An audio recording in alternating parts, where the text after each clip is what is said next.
हमारे अगले एपिसोड में आपको एक बेहतरीन स्टेज आर्टिस्ट से मिलाने जा रहे हैं। उनका नाम है डॉक्टर अशफाक सिद्दीकी। धन्यवाद। मैं प्रॉपर बिलोंग करता हूँ लखनऊ से और बॉर्न इन बॉटम मेरा मुंबई है। हम लोग की ड्यूटी लगी थी कोविड सेंटर में। मैंने देखा एक बच्चे को, आई डोंट वांट टू से द प्लेस, एंड एक बच्चे ने ना खाना लेके आया, जमीन पर रखा, लात मार के अपने माँ बाप को दिया। कि जो लोग इस फील्ड में आना चाहते हैं उन्हें क्या सलाह देंगे आप? कहीं से भी, कोई भी क्षेत्र से हैं या किसी भी जगह से आप बात कर रहे हैं, तो आप नियर बाय ओपन माइक की तरफ पहला रुख करिए। जिस बार अगर आपका ओपन माइक हो गया, मुझे नहीं लगता आपको कोई दिक्कत होगी। सिर्फ एक बार स्टेज पे खड़े होने की देर है। हेलो दोस्तों, मैं श्याम शर्मा एक बार फिर आपके सामने स्टाइल विद श्याम। हमारे अगले एपिसोड में आपको एक बेहतरीन स्टेज आर्टिस्ट से मिलाने जा रहे हैं। उनका नाम है डॉक्टर अशफाक सिद्दीकी। आज जानेंगे इनकी अलग अलग जर्नी से रिलेटेड। ये बहुत अच्छा कवि हैं, बहुत अच्छा कविता पाठ करते हैं और ये डॉक्टर भी हैं। तो आज सुनेंगे इनकी कहानी, इनकी जुबानी। आपका स्वागत है हमारे नए एपिसोड में। यहाँ पे हम लोग ब्यूटी और हेल्थ से रिलेटेड जो काफ़ी शोहरत हासिल कर चुके हैं उनको हम लोग मुलाकात के लिए बुलाते हैं और सुनते हैं उनकी जुबानी, उनकी कहानी। एक बार फिर स्वागत है आपका हमारे नए एपिसोड में स्टाइल विद श्याम। आप काफ़ी एक्सपीरियंस रखते हैं और एक डॉक्टर भी हैं आप। तो पहले हम शुरुआत में थोड़ा सा आपसे जानना चाहेंगे कि आप हैं कहाँ से, और चूँकि नाम के साथ एक डॉक्टर लगा है तो थोड़ा सा एक संक्षिप्त में उसके बारे में बताइए, फिर आगे बढ़ते हैं। धन्यवाद। मैं प्रॉपर बिलोंग करता हूँ लखनऊ से और बॉर्न इन बॉटम मेरा मुंबई है। एंड एजुकेशन की बात करें तो पूरी मेरी हुई है जो महाराष्ट्र से हुई है। विले पार्ला से ही कंप्लीट की है मैंने मेरी डिग्री वगैरह। बढ़िया। तो प्रैक्टिस वगैरह कहाँ कर रहे हैं आप? अभी मेरी करंटली मेरी प्रैक्टिस मुमरा में है। मुंबई से चल रही है, अच्छी बात है। एक शौक होता है लाइफ में और शौक के लिए इंसान कुछ भी करता है, खास करके फैशन से रिलेटेड लोग शौक को पाल के रखते हैं, जब मौका आता है तब उसको प्रेजेंट करते हैं। ऐसे ही आपके अंदर एक कलाकार छुपा हुआ है और वो कलाकार जब स्टेज पे जाता है तो जो ऑडियंस होती है वो आपका बहुत बेहतरीन और खूबसूरत वेलकम करती है। तो कुछ अपने शो से रिलेटेड में बताएं।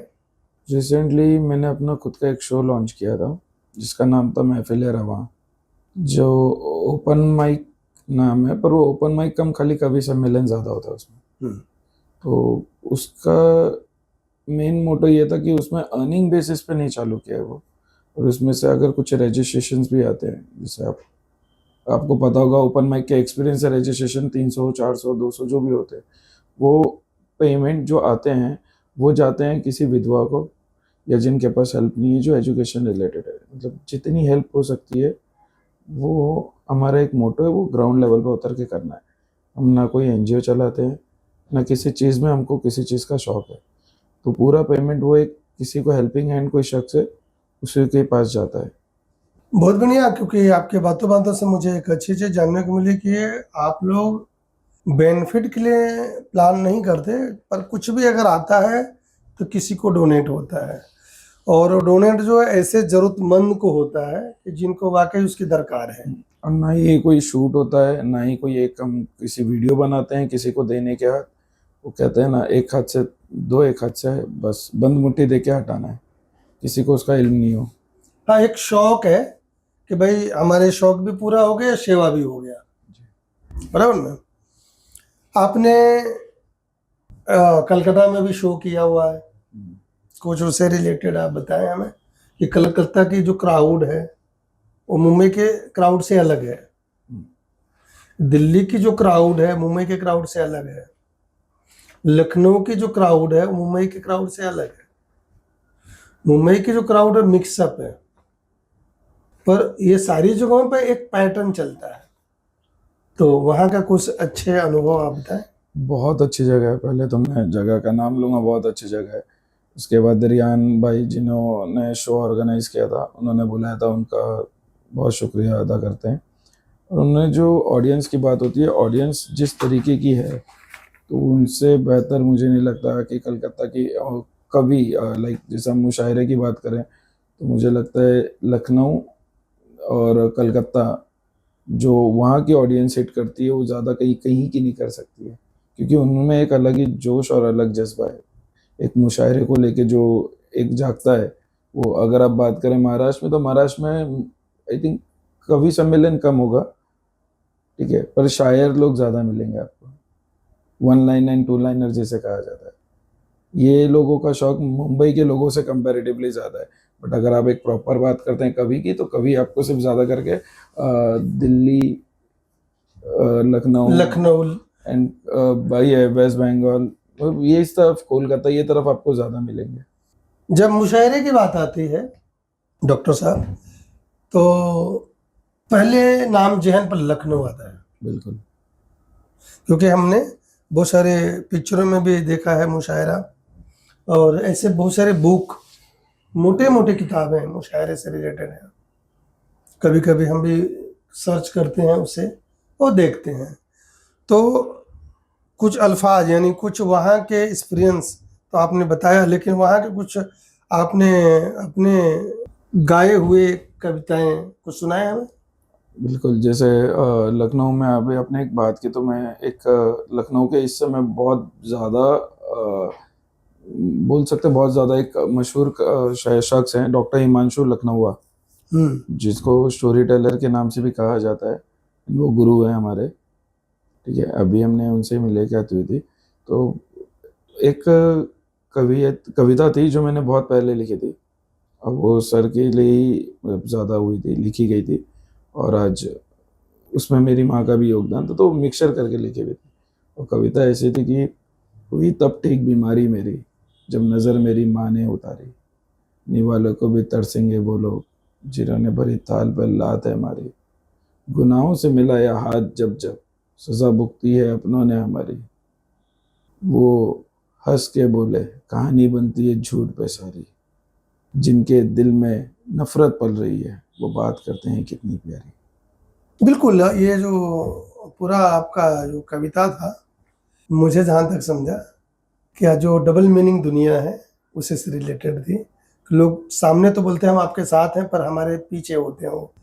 और ये वक्त को आपने बयां किया है, जो आज वक्त है कि दिखाने के लिए तो बहुत लोग होते हैं साथ में, पर रियल में होते नहीं हैं, तो उसी से रिलेटेड आपने की।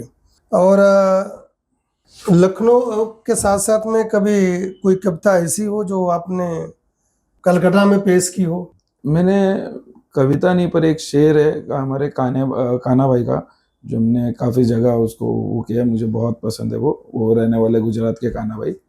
तो कान्हा भाई का एक शेर है, जाने कितने कितनों को हम नवा करती है, अपने ही लोगों को नाराज करती है, तेरे जाने के बाद मैंने ये जाना, तेरे जाने के बाद मैंने ये जाना कि घड़ी भी टिक टिक की आवाज़ करती है। बिल्कुल, इसी पे मैं आपको 2 लाइन बोलना चाहूँगा। घड़ी से महंगा घड़ी का वक्त होता है, घड़ी से महंगा घड़ी का वक्त होता है, जो इसकी कदर कर ले उसी का वक्त होता है। क्योंकि सही समय पे सही डिसीजन सब नहीं लेते हैं। बिल्कुल। जैसे कि मैं बता रहा हूँ आपको कि मैंने किसी अच्छे से सुना कि 5% लोग मेहनत बहुत करते हैं, जब रिजल्ट की बारी आई है तो जगह छोड़ देते हैं, और 5% लोग रुकते हैं, उनमें संघर्ष और सहने की क्षमता होती है, और वही विनर बनते हैं। ये 95 लोग उन्हीं के पास जॉब करते हैं। अगर इंडियन इकोनॉमी की बात करें, तो जो इकोनॉमी लेके चल रही है वो 5 से 7% लोगों के पास है, तो सही है। तो लोगों में धैर्य की कमी है, लोगों में धैर्य की कमी है, क्योंकि जब वक्त आता है ना, तो उसके पहले लोग वहां से निकल जाते हैं कि अब नहीं होगा, और उसके अगले पल हो जाता है। आपके लाइफ में अब तक का संघर्ष क्या रहा? बहुत कुछ रहा सर, क्योंकि हम बिलोंग करते थे एक मिडिल मिडिल क्लास भी नहीं, एक लोअर और मिडिल के बीच का जो हिस्सा होता है वहाँ से। एंड वहाँ से कोई भी शख्स अपनी एजुकेशन कंप्लीट करना, वो भी जब आपको पता है आपके फादर की इनकम इतनी नहीं हो, एंड दोनों हम और हमारे भाई एक अच्छे कॉन्वेंट से पढ़ के बाहर आए ना, तो बहुत बड़ा स्ट्रगल वही होता है, पहला फेस। उसके बाद कॉलेज, दूसरा फेस, फिर रियल लाइफ जॉब मिलना सबसे बड़ी अपॉर्चुनिटी होती है। अभी तो काफ़ी इजी, मतलब नंबर ऑफ प्लेटफॉर्म्स आ गए to find a job, but पहले के दौरान नहीं थे। नहीं था। पहले के दौरान आपको 10 जगह जाना पड़ता था खुद, 10 के बाद कोई एक सिलेक्ट होता था। तो बहुत बड़े चैलेंजेस है, क्योंकि अभी तो फिलहाल time has been change, but पहले के स्ट्रगल्स में बहुत किया है। मैं दूसरा प्रश्न आपसे पूछना हूँ, आपकी कविताओं में जो भाव होते हैं क्या वो आपकी अपनी जिंदगी से जुड़े हुए? बोल सकते हैं, यस। क्योंकि अक्सर हम जो बातें करते हैं वो दिल पे जो गुजरता है वही लिखा है। वही बयां होता है। एक कविता और शायरी, मुझे लगता है कि कोई ये बनाई या किसी से कॉपी नहीं की जा सकती। नहीं, ये एक ख्याल है, जो बोल नहीं सकता वो लिख सकते हैं। बिल्कुल। क्या कभी किसी ने आपसे कहा है कि आपसे मिलने के बाद उसकी जिंदगी में बदलाव आया? बिल्कुल। मैं साइमल्टेनियसली एक टीचर भी हूँ। मैंने काफ़ी जगह को एजुकेशन दिया है, स्वामी विवेकानंद, डी.वाई. पाटिल। तो एज बिन ऑफ जो स्टूडेंट्स रहते हैं, वो आज कहीं ना कहीं मिलते हैं, तो वो एक रिस्पेक्ट जो मिलती है ना, may be I have not earn money, but I have earn respect, तो दैट इज़ फेयर इनफ। बिल्कुल, क्योंकि अगर हम किसी भी डिवीजन में टीचर से रिलेटेड हमने कुछ भी लोगों को एडवाइस दिया है और वो बेहतर कर रहे हैं तो उनकी नज़र में हम काफ़ी बहुत अच्छा लगता है। मतलब अभी तो मैं एक बच्चा मुझे सडनली मिल गया था, एंड आई वाज शॉक कि भाई ये यहाँ क्या कर रहा है। अभी तो वो फिलहाल वो अब्रॉड से रिटर्न आया था, मुझे भी नहीं पता था ये बात। एंड वो मिला, उसने जिस तरीके से मिला, मतलब जो अपना एक मोहब्बत दिखाई मेरे लिए, तो मुझे बहुत वो हो गया वो। मतलब उसका कोई मोल नहीं था। यस। आपके अपने शौक और प्रोफेशन दो अलग अलग हैं, जी। दोनों में कभी टकराव होता है? टकराव नहीं हो सकता सर। मेरे प्रोफेशन एंड मेरी जो हॉबीज़ है, ये हॉबी मतलब ये कह सकते हैं कि कुछ चीज़ दवा से बदले दुआ से असर कर जाती है। बिल्कुल। और मेरे कुछ लहजा, जो मेरा लहजा है, शायद वो लोगों को पसंद आ जाता है, शायद वो लोग उससे इंटरेक्ट ज़्यादा हो जाते हैं। मुझे लगता है कि मेरे लिए बहुत हेल्प है ये चीज़। आई एम ब्लेस्ड कि ऊपर वाले ने बहुत नवाजा है। बिल्कुल। कभी आपको लगे या महसूस हुआ कि दोनों में से एक को चुनना पड़े तो? पोइट्री कभी कभी मतलब आपकी अंदर से बोलते हैं ख्वाहिश, जिसके लिए हमेशा आप सोचते हैं जी। कि एक वो अल्फाज जो रियल जिंदगी से है ताल्लुक रखता है और वो एक कविता के रूप में बाहर आता है और उसको आप बरकरार रखेंगे। बिल्कुल, क्योंकि दुनिया में यही एक चीज़ है सर, कोई आगे नहीं आ सकता, ना रिलेटिव्स, ना पेरेंट्स एक हद तक साथ रहेंगे जब तक उनकी एज है, जब तक वो हमारे साथ है। क्योंकि मेरे को लगता है अब एक माँ बाप ही है जो ये प्रे करते कि मेरा बच्चा मेरे से आगे जाए, बाकी मुझे नहीं लगता कोई है। आपने बहुत बड़ी बात बोली। आज का जनरेशन जो है पेरेंट्स को उतना महत्व नहीं देता है। मैं आपको एक पैंडेमिक का एक किस्सा बताता हूँ। लॉकडाउन में हम लोग की ड्यूटी लगी थी कोविड सेंटर में। मैंने देखा एक बच्चे को, आई डोंट वांट टू से द प्लेस, एंड एक बच्चे ने ना खाना लेके आया, ज़मीन पे रखा, लात मार के अपने माँ बाप को दिया। एंड वो ऐसे चीज़, करके? हाँ, लात से, हाथ से भी नहीं, लात मारा और चले गया। और उन्होंने ये कहा था कि आप दोबारा आना नहीं घर पे जब तक आप लोग ठीक ना हो जाए। मतलब वो सोच के ऐसा लगता है कि हम लोग तो बहुत ब्लेस है कि इतनी आज तक हैसियत नहीं हुई है कि अपने माँ बाप को इस तरीके से कभी हम कुछ करें। सही बात और है। ये लोग माँ बाप को रिस्पेक्ट ना दे के अपने रिलेटिव्स को ज़्यादा देते हैं, और ये एक भूल जाते हैं कि आज की तारीख में कोई किसी का नहीं है। माँ और बाप ये दोनों संबंध ऐसा है कि खुदा से भी बड़ा है, बिल्कुल कि उनके जरिए ही हम आए हैं, बिल्कुल। हमारी पहचान उनके जरिए ही है और उन्होंने इबादत से पाई है हमें। वो कहते हैं ना, सच्ची मोहब्बत होती अगर खूनी रिश्तेदारों में, यूं ही नहीं बिकता यूसुफ मिस्र के बाजारों में। बिल्कुल, बहुत खूब आपने बोला, क्योंकि मैंने भी अपने सर्कल में बहुत सारे लोगों का अनुभव किया है। एक फंक्शन शादी समारोह में हम अहमदाबाद गए थे, वहाँ पे एक लेडी जो मुंबई से रिलेटेड थी वो भी आई थी, ना हम उसे जानते थे ना वो हमें जानते थे। उसकी एक ही औलाद, पूरी चौल है उसकी खुद की, पर वो माँ बाप के साथ वो लड़की नहीं रहती, वो इस फैमिली से अगेंस्ट जो दूसरी फैमिली उनके साथ रहती है, तो वो पेरेंट्स पे क्या बीतेगा। तो वही बता रहे हैं ना सर, आज की तारीख में लोग अपने माँ बाप पे भरोसा छोड़ के दुनिया पे रखे हैं। एक आपका नजरिया जानना चाहेंगे कि जो लोग इस फील्ड में आना चाहते हैं उन्हें क्या सलाह देंगे आप। बिल्कुल आइए, बिल्कुल वेलकम आइए, है। बिल्कुल वेलकम है, क्योंकि हर एक दिन कुछ ना कुछ नई चीजें सीखने मिलती है। सब में एक खूबी होती है, चेहरे अलग हैं तो अंदाज भी अलग होंगे। बिल्कुल, जैसे हम लोग खुद किसी को देख के आए हैं, सब बड़े बड़े शायरों के आज के तारीख में हम लोग तो इकबाल अजहर साहब हैं, उसके बाद रियाल एजाज साहब हैं, डॉक्टर हिमांशु साहब, डॉक्टर हिमांशु लखनऊ तो एक स्टोरी टेलर है, पर बहुत काफ़ी बड़े लेवल पे, इतने बड़े बड़े हैं कि आप उनको आप सुनोगे तो ऐसा लगता है कि 24 घंटा सुनते रहिए। जब स्टेज पे पहली बार कोई कविता पाठ करता है तो एक डर होता है। बहुत, एक डर नहीं होता सर, वो पूरा एक डर का पहाड़ होता है। डर का पार होता है जी, मैं इस मामले में मैं थोड़ा सा लक्की साबित हुआ हूँ कि मैं सबसे पहले मैं जितना शुक्रिया अदा कर सकता हूँ, मुझे जो भी कॉन्फिडेंट दिया है। एक शो चलता है काफिया का, मुंबई में ही है, बेस मुंबई में है, जिसकी नींव रखी है इरफान भाई ने और जामी भाई ने, हमारे दोनों ही हमारे बड़े भाई की तरह हैं। ये उन्होंने हमें नींव रखा था, और मुझे आज भी याद है उनका शो हुआ था मुंब्रा में, एंड मैं फर्स्ट टाइम परफॉर्म करने गया था, काफ़ी नर्वस था, वर्ड्स अटक रहे थे, शब्द ऐसा लग रहा था कि अटक के बोल रहा हूँ, मैं भूल जाऊँगा।